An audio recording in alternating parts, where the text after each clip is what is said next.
আসসালামু আলাইকুম প্রিয় দর্শক, দেশ এবং দেশের বাইরে যে যেখানে বসে আমাদের এই মৃত্তিকা কৃষিচিত্র অনুষ্ঠানটি দেখছেন, সবাইকে শুভেচ্ছা জানিয়ে শুরু করছে আপনাদের এই প্রিয় অনুষ্ঠান মৃত্তিকা কৃষিচিত্র। প্রিয় দর্শক, আজকে যে প্রতিবেদনটি আপনাদেরকে দেখাবো, সিরাজগঞ্জ জেলার সাজাদপুর থানার চরাচিতুলিয়া মাঠে যৌথভাবে প্রায় 300-350 মতো গাভী লালন পালন করছে সেই খামারে বা বাতানে আমরা চলে আসছি। তারা কিভাবে এই খোলা মাঠে বা এই বাতানে গাভীগুলো লালন পালন করছে সে বিষয়ে পুরো বিস্তারিত তাদের মুখ থেকে শুনবো। প্রিয় দর্শক, আশা করি আমাদের সঙ্গেই থাকবেন। আর আরেকটি কথা, আমাদের এই অনুষ্ঠানটি যদি আপনাদের ভালো লেগে থাকে তাহলে আমাদের চ্যানেলটি বেশি বেশি করে সাবস্ক্রাইব করবেন এবং আপনাদের মতামত লাইক কমেন্ট শেয়ারের মাধ্যমে জানাবেন। তো প্রিয় দর্শক, আজকে উপস্থাপনা আছে আমি সাগর পারভেজ মিন্টু, ক্যামেরা আছে জাহিদুল ইসলাম জিম। তো চলুন ঘুরে আসি সেই চরাচিতুলিয়ার বাতান থেকে, যিনিরা যৌথভাবে গাভী লালন পালন করছেন কিভাবে, পুরো বিস্তারিত তাদের মুখ থেকে শুনবো। প্রিয় দর্শক চলুন। আসসালামু আলাইকুম ভাই। ওয়ালাইকুম আসসালাম। কেমন আছেন ভাই? আল্লাহ খুব ভালো আছে। ভালো আছেন না? আমরা আসছিলাম একটা ইউটিউব চ্যানেল থেকে, মৃত্তিকা কৃষিচিত্র থেকে। আচ্ছা ভাই, আপনারা এই যে খোলা মাঠে গাভীগুলো যে রাখছেন, কতদিন যাবত এখানে আপনারা আছেন? এখানে আমরা আছি আল্লাহ ধরেন যে আষাঢ় মাস পর্যন্ত। আষাঢ় মাস পর্যন্ত। আপনারা এই বাতানটি বা বাতানি তো বলে, এখানে কতদিন রাখবেন? এখানে ধরেন আপনার আইছিল পৌষ মাসে আসছেন, আষাঢ় মাস পর্যন্ত থাকবে। আষাঢ় মাস পর্যন্ত, এক কথায় বর্ষা আসার আগ পর্যন্ত এখানে রাখবেন। পানি আসার সময় চলে যাব। আচ্ছা, এখানে টোটাল কতটি গাভী আছে? এখন গাভী আছে আপনার 300 কথা বলেন আপনি, 300 মতো তো আছে। 300-350 মতো গাভী আছে। এই 300-350 বাচ্চা কতগুলো আছে? বাচ্চা আছে আপনার পুরোগুলো তো ধরেন কতগুলো বিয়ে নাই, কত বিয়ে বাদ আছে, এখনো মোটামুটি 200 মতো আছে বাচ্চা। আচ্ছা, এই যে যৌথ খামারে আপনারা তো এখানে কতজনের গাভী আছে এই মাঠে? এই মাঠে গাভী আছে আপনার 15 জনের মতো। 15 জনের মতো। 15 জনের মতো যৌথভাবে। আপনারা এখানে কাজ করেন কতজন? কাজ করি আমরা 17-18 জন। 17-18 জন কাজ করেন। এই আপনারা এখানে 17-18 জন সবাই মানে একসাথে যৌথভাবে আপনারা কাজ করেন? একসাথে কাজ করি, একসাথে পাক করি, একসাথে সব রান্না বান্না সবকিছু এক কথায়। আচ্ছা, এখান থেকে এখন টোটাল এই গাভী থেকে কত লিটার দুধ আপনারা পাচ্ছেন? এখন দুধ পাচ্ছি আপনার সকাল বিকেল 25 ক্যানের মতো। 25 ক্যানের মতো। আচ্ছা, 25 ক্যান, এক ক্যানে তো 40 কেজি ধরে, 40 ক্যান, তাতে সকাল বিকেল মিলে 25 ক্যানের মতো। আচ্ছা, এই দুধগুলো আপনারা কি করেন? এই দুধগুলো আমরা সরাসরি মিলে দেই। সরাসরি মিল্ক বিটার দেন? নিজেই পৌঁছাই। আচ্ছা, এই যে এতগুলো গাভী আসলে তো নিয়ন্ত্রণ করা খুবই কঠিন বা কষ্ট। সেক্ষেত্রে এই যে এতগুলো গাভী আপনি খোলা মাঠে নিয়ে আসছেন, এই গাভীগুলোকে কি খাবার দিচ্ছেন এখন? খাবার দিচ্ছে এখন আপনার ঘাস আর ভুসি। ঘাস আর ভুসি। ঘাসের মধ্যে কি ঘাসটা খাওয়াচ্ছেন এতগুলো? ঘাসের মধ্যে এখন দুবলা ঘাস খাচ্ছে। দুবলা ঘাসটা। আচ্ছা, আমরা দেখতে পাচ্ছি যে আপনাদের গাভীগুলো, আমরা অনেক ক্ষেত্রে দেখেছি গাভীগুলোকে গলায় রশি দিয়ে বা গলায় রশি দিয়ে বাসস্থান বা খাদ্যের স্থানে খাওয়ায়। সেক্ষেত্রে আপনারা এই যে খোলা মাঠে নিয়ে আসছেন, এই গাভীগুলোকে কিভাবে নিয়ন্ত্রণ করেন যখন গাভীগুলোকে ছেড়ে দেন মাঠে? গাভীগুলোকে যখন বসি খাওয়াই, ধরেন আমার 15টা গাভী আছে, আমি ডাক দিলে 15টাই চলে যাবে। এক কথায় নাম ধরে ডাকলে সবে আসে, তারিখ চলে যাবে। প্রত্যেকটা গাভীরই নাম আছে। কি কি নাম আপনারা রাখছেন গাভীদের? নাম আছে মনে করেন যে মধুমালা আছে, জয় বাংলা আছে, সুন্দরী আছে, পাহিরাজ আছে, কালামানিক আছে, লালগোলা আছে, এরকম নানান ধরনের সব। আচ্ছা, এগুলো কি নাম ধরে ডাকলে আমাদের দেখাতে পারবেন? এটা কি আসবে? মানে কি? আচ্ছা প্রিয় দর্শক, একটি মজার ব্যাপার, এই এতগুলো গাভীর মধ্যে ইনারা প্রত্যেকটা গাভীরই নাম রাখছে, যেমন মধুমালা, মদন কুমার, তারপরে কালামানিক। আমরা পরবর্তী স্টেপে তাদের এই গরুগুলোকে তারা ডাকবে, আমরা দেখব এবং আপনাদেরকে দেখাবো। আর ভাই আরেকটি কথা, এই যে এখন যে প্রচন্ড গরম বা উত্তাপ্ত আকাশ, সেক্ষেত্রে এখন যে গরমে বা প্রচন্ড গরম, সেক্ষেত্রে এই গরমের মধ্যে আপনারা গাভীগুলো কি করেন? এই গরমের মধ্যে ধরেন যে যেগুলোর ছামা বানানো আছে, ছামায় তুলিত হয়েছে, অর্থাৎ ত্রিপল টানিয়ে আপনারা রাখছেন? ছাপড়া টানানো আছে। আর ধরেন যে 2-1 জন হয়তো বানার সময় পায় নাই, বানাবি, এইরকম লাইন আছে। আচ্ছা, এই এতগুলো গাভী যে আপনি বললেন, এখন তো আসছে কালবৈশাখী ঝড়, সেক্ষেত্রে ঝড়ের তাণ্ডব লীলা শুরু হবে এখন। তো এই ঝড়ের মধ্যে আপনারা এই গাভীগুলো কি করবেন? এই ঝড়ের মধ্যে আল্লাহ বাঁচা লাগলে এইভাবেই থাকবে, এই খোলা মাঠে এইভাবেই থাকবে। আচ্ছা ভাই, আপনাদের এখানে এখন কি প্রজাতির গাভীগুলো আপনারা রাখছেন? এখন আমার গাভী শাহিওয়াল আছে, দেশি আছে, করস আছে, আসল অস্ট্রেলিয়া আছে। সবচাইতে দুধ দেয় কোন গাভী বেশি এবং আবহাওয়া উপযোগী, যা আমাদের বাংলাদেশের সাথে পুরো সেটেল? ধরেন আমার এগুলো কি এই জায়গার যেটা বিয়েছে নতুন, ধরেন যে নতুন যেটা বিয়েছে এই জায়গার আবহাওয়া সেট হওয়া যায়, এগুলো অস্ট্রেলিয়া হলে আমার সেট হওয়া যায়, পরশলি সেট হওয়া যায়। আমার এই জাতিটা এসে বিয়ে, বুঝছেন, এই জাতিটা বাচ্চা দিবে, আবহাওয়া আনতে আস্তে আস্তে ঠিক হওয়া যায়। এক কথা এখান থেকে ও সুন্দরভাবে পরিপাটিভাবে বেড়ে উঠবে, আবহাওয়া উপযোগী হয়ে উঠবে। হ্যাঁ। আচ্ছা, এই যে আরেকটি কথা, আপনার বাছুরটা বাছুরের স্থানও দেখবো। এখন এখানে কত এরিয়া নিয়ে আপনারা এই গাবিগুলো, এই 350 বা 300 গাবিগুলো রাখছেন, কতটুকু এরিয়া হবে? আমার এই জমির এরিয়া, আমার এই জমির এরিয়া মোটামুটি 3 বিঘের মতো। 300 বিঘার মতো। আচ্ছা, এই 300 বিঘার মধ্যে গরু রাখছেন কতটুকু জায়গার মধ্যে? গরু রাখছে আপনার তাও তো 2-2.5 বিঘা জায়গা হবে। 2.5 বিঘার মধ্যে। এইটুকুর কিন্তু 2-2.5 বিঘা হবে। আচ্ছা, এই গরুগুলো যখন আপনারা মাঠে নিয়ে যান, এটা কিভাবে এটা ঘাস খাওয়ান বা কিভাবে খাওয়াচ্ছেন? মাঠে ঘাস খাওয়াচ্ছি ভাই, ধরেন যে 15 জন লোক আছে, বুঝছেন, 5 জন করে পালি করেছি। আজকে 5 জন রাখি, কালকে 5 জন রাখি, অর্থাৎ দিন বাই দিন 5 জন করে ভাগাভাগি করে নিছেন। আচ্ছা, এতগুলো গাবি 15 জন মিলে কি দোহানো সম্ভব? মানে কিভাবে আপনারা কোনো মেশিনের মাধ্যমে দোয়াচ্ছেন না হাতের মাধ্যমে? একজন 15টা করে দোয়াই, একজন 15টা করে এইভাবে দোয়াতে থাকেন। একজন হয়তো 8টা দোয়াই, এরকম করে দেখা যায় পর্যায়ক্রমে দোয়াতে থাকেন। আচ্ছা, এই যে দোয়ানের শেষে বা এই গাবিকে তো আপনার দেখা যাচ্ছে এই যে মাঠে নিয়ে আসছেন খোল ভুসি বা দানাদার খাবারটা, কি পরিমাণ প্রতিদিন দানাদার খাবার যাচ্ছে এই 300-350 গাবির? 300-350 করে প্রতিদিন, মনে করেন যে কয় বস্তা বা কত কিরকম যাচ্ছে? 20 বস্তা প্রতিদিন 20 বস্তার মতো দানাদার খাবার খাচ্ছে এরা। আচ্ছা, এই যে গাভী লালন পালন করছেন, আপনি তো ফার্মের মালিক না? হ্যাঁ, আপনি মালিক। হ্যাঁ, আমি ছোট মোটো মালিক। আচ্ছা, আপনারও গাভী আছে, ভালো লাগলো শুনে। আপনার কতটি গাভী আছে এই ফার্মে? 7টা গাভী আছে। আপনার 7টাই, এদের সঙ্গে যৌথভাবে আপনি 7টাই রানিং দোয়াচ্ছেন? আর গোটা তারিখ ধরেন যে বিয়েবি দেরি হবি। বুঝতে পারছি। আচ্ছা ভাই, আমরা কি জাতের গাভীগুলো আছে যদি আমাদের একটু দেখাতেন, বা কোন জাতের গাভীগুলো একটু ভালো? এই যে বললেন বিভিন্ন জাতের গাভী আছে, আপনি কি বলতে পারবেন কোনটা কি জাতের? হ্যাঁ, তাহলে আমাদের ওই গাভীগুলোকে দেখান। আপনি আমাদের ফিজিয়ান বা জার্সি বা শাহিয়াল গাভীটা একটু দেখান আমাদের। আচ্ছা, আসেন দেখেন। প্রিয় দর্শক, আসুন ওনার সঙ্গে গাভীগুলো আমরা দেখি। তো ভাই, আপনার গাভীগুলো একটু দেখি। এই যে এখন তো আসলে সার মধ্যে নিয়ে আসছেন, এখান থেকে কিছু গাভী সার মধ্যে রেস্ট করছে।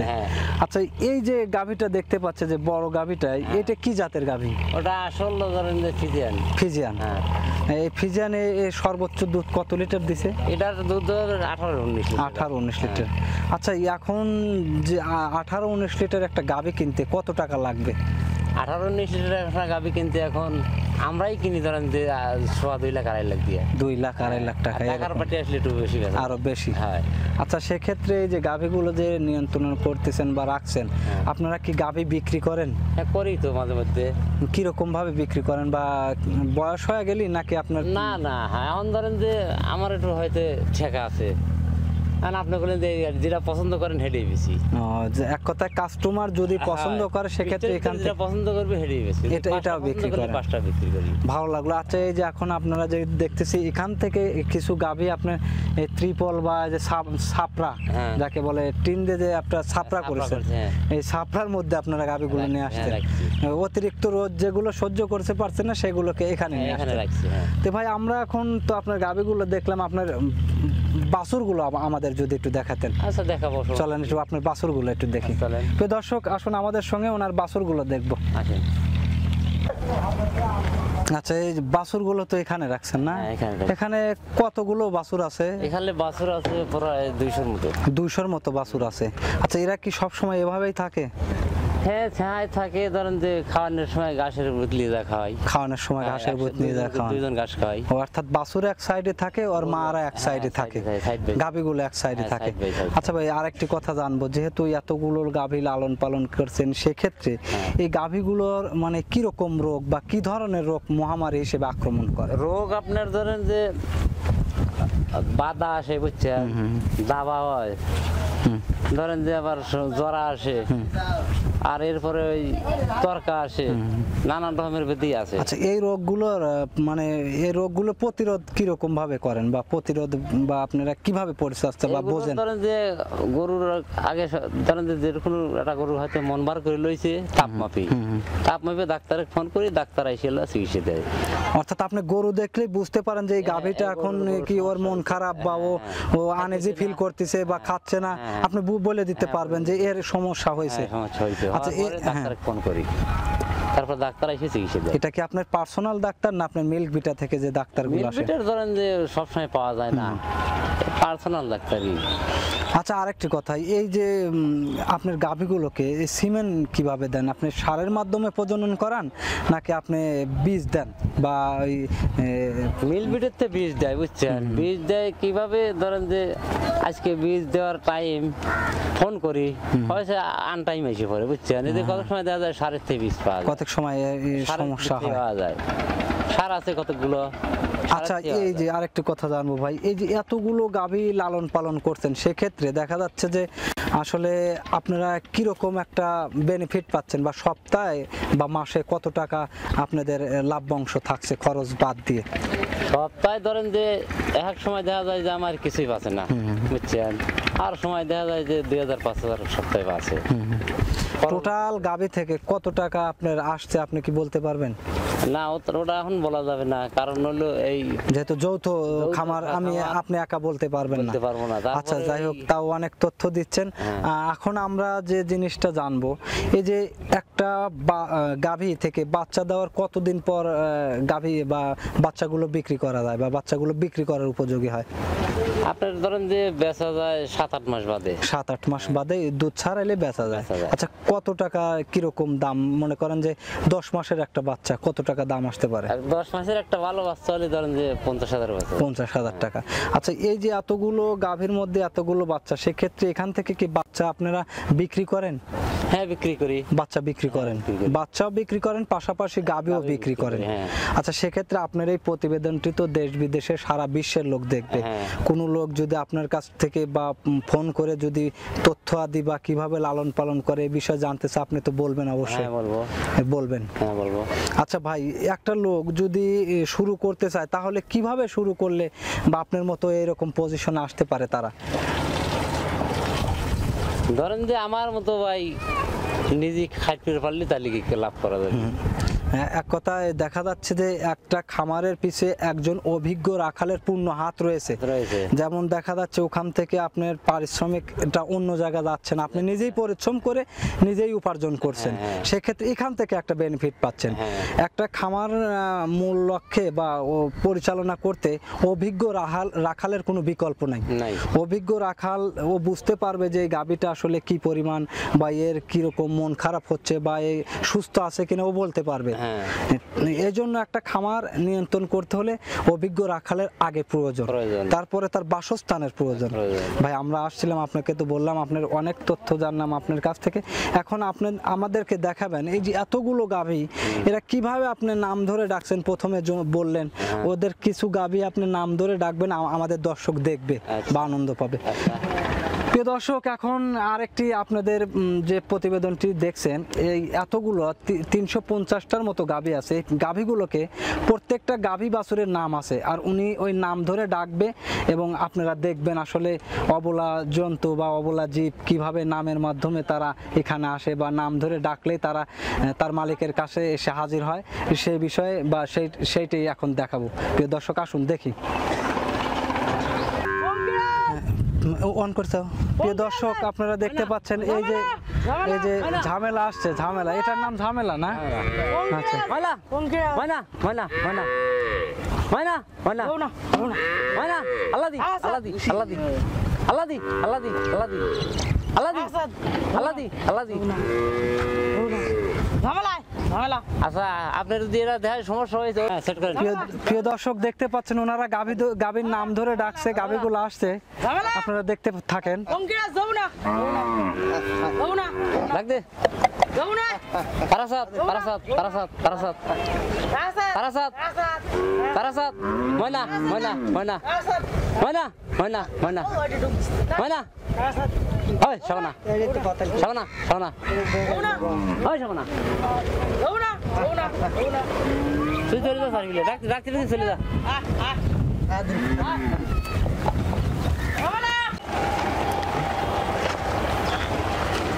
প্রিয় দর্শক, আসলে এখন প্রচণ্ড রোদ, গাভীগুলো রেস্টে আছে, এই কারণে হয়তো ওনারা দেখানোর চেষ্টা করছে। আসলে বিভিন্ন গাভীর নাম ধরে ডাকছে, ঝামেলা, ময়নামতি বা পদ্মফুল, জয় বাংলা বা জরিনা, রহিমা, বিভিন্ন নামে তারা গাভীগুলোকে ডাকছে এবং গাভীগুলোর নাম রাখছে।